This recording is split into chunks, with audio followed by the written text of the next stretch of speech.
أنا أقرأ برواية إدريس الحجاج عن الإمام خلف العاشر من طريق المطوع من كتاب تأبين التيسير والدرة المضية. أعوذ بالله من الشيطان الرجيم.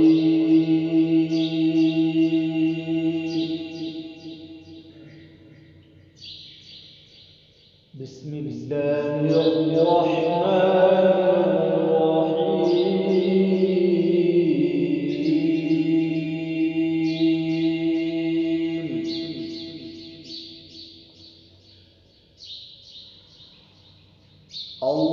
الله نزل أحسن الحديث كتابا متشابها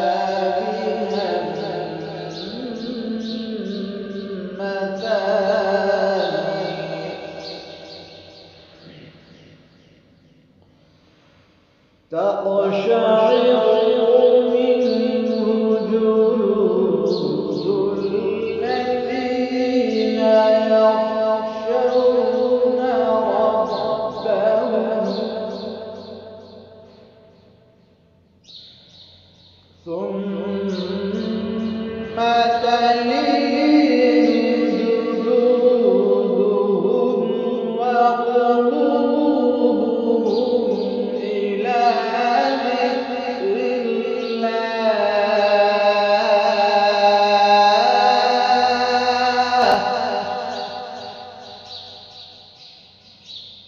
ذلك هدى الله يهدي به من يشاء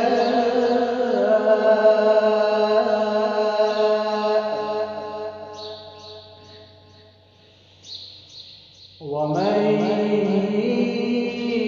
يضلل الله فما له من هاد.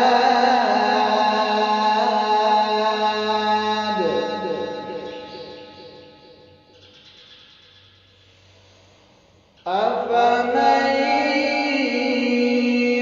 يتقي بوجهه سوء العذاب يوم القيامة وقيل للظالمين ذوقوا ما كنتم تكسبون.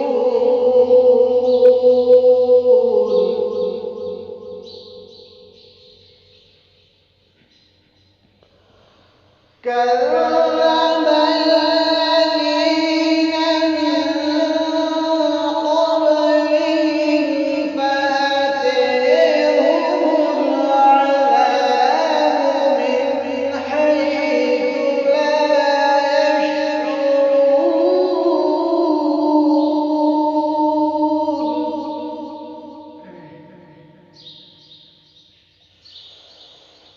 كذب الذين من قبلهم فأتيهم العذاب من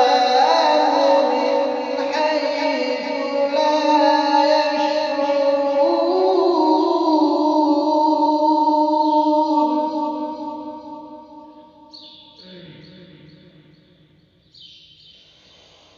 كذب الذين من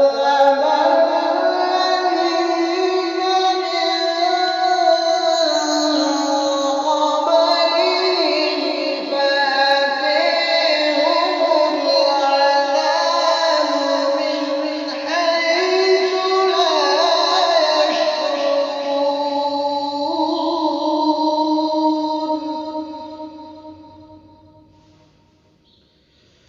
فذاقهم الله الخزي في الحياة الدنيا ولعذاب الآخرة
watching. Don't forget to like, comment, share and subscribe to Al Wahid channel.